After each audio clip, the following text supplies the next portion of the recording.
as the President of Kenya today, we have come from very far as a nation. We stand here today as a robust democracy, a nation that is making strides in our national development. And I want to speak to you candidly. I don't have a written statement because I really wanted to speak to you from my heart. Because where I stand today, I've had a political journey as a person. And by God's grace, I have come very far. You know, out of the 5 people who have become presidents in Kenya, I am one of them. I don't take it for granted, and I don't take it lightly that God has given me an opportunity to be one of the 5 Kenyans who have had the opportunity to lead this country. And I must say this to us as leaders, that a nation, the progress, the destiny of a nation is decided by leaders. As to whether we are going to be a progressive nation or we are going to be a failed state is going to be determined by leaders, by us, the people who are sitting here. And therefore, the place of leadership is almost sacred. Nobody becomes a leader by chance or by default or by mistake. Today, you are a member of parliament or a senator or a governor or the position I hold and all the other positions that we hold because God and destiny has given us that chance. And we must think about it deeply. And so I want to ask you as leaders,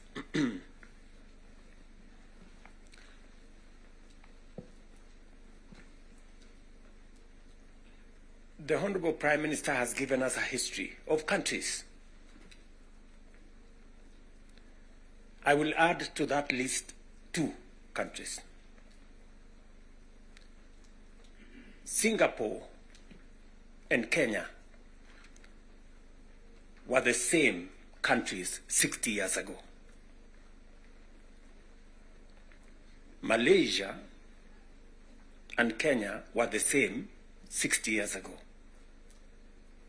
But today, we play in different leagues.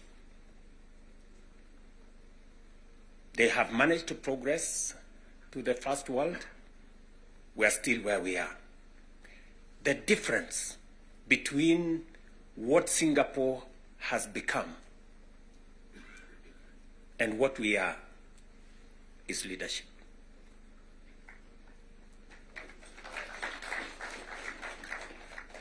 And that is the place, ladies and gentlemen, we occupy today. So that you understand the importance, the sacred position you hold as a leader. Sometimes people want to ask, how do people who live in different houses, they have their own lives to pursue, but they wake up one morning on an election day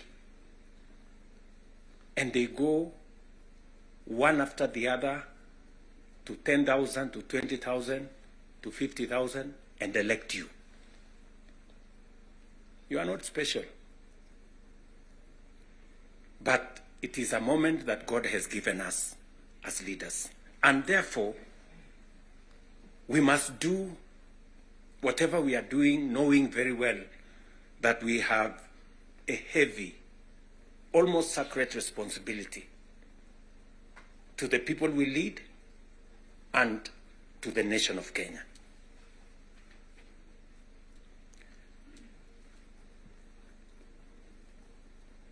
And it is not that we don't know what we should be doing. We all know what we should be doing. It is not that we have shortage of ideas. It is not that we have shortage of what we need to do. In fact, I dare say we have some of the very best ideas. We have very good manifestos all the time. And in fact, if you look at, and I keep referring to this, if you look at the manifesto of Kenya Kwanza and the manifesto of Azimio, the difference is hardly 20-30%. 70% we share what we think should be fixed in Kenya. But politics somehow has taken our country hostage, that we cannot do what we all know we should do.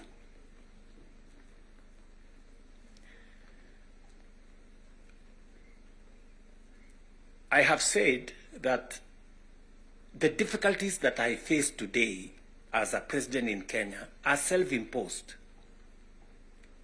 You know, I imposed on myself all these difficulties. Implementing the new funding model, implementing SHA, implementing housing, doing all those things. If I hadn't done any of those, I would be a very popular person, and but the country would not have moved anywhere.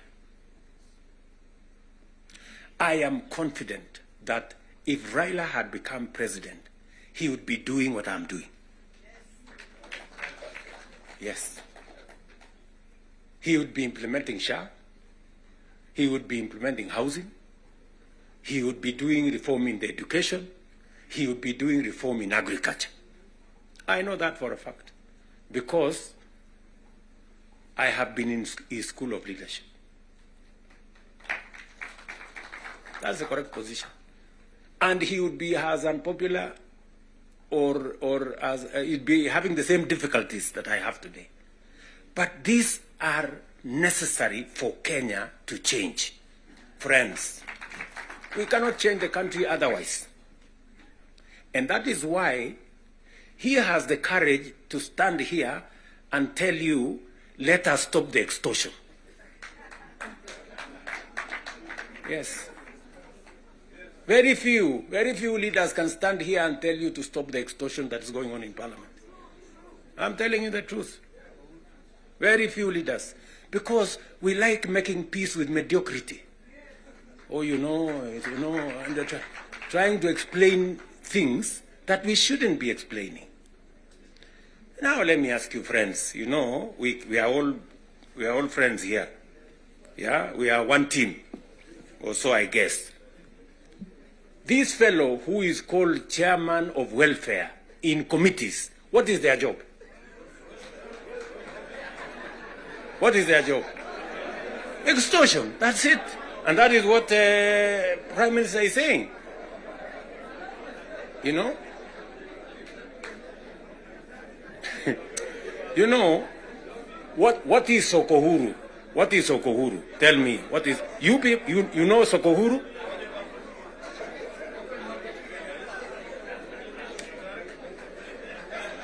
So, let me tell you. No, no, you see, and this is the same problem that we face. This is the same problem that we face. Because, look, for example, we passed the law that we all know, friends, we all know the problems we go through with fundraisings for people who have hospital bills. All of us. In your phones, you have WhatsApp groups. So-and-so has this, this condition, so-and-so has this condition, contribute here. True or not true? Yes. But we don't want to fix it because it's difficult. But I must commend you. I must commend the members of National Assembly and Senate because you took the courage and passed the bills that today is beginning to solve the problem of health in Kenya.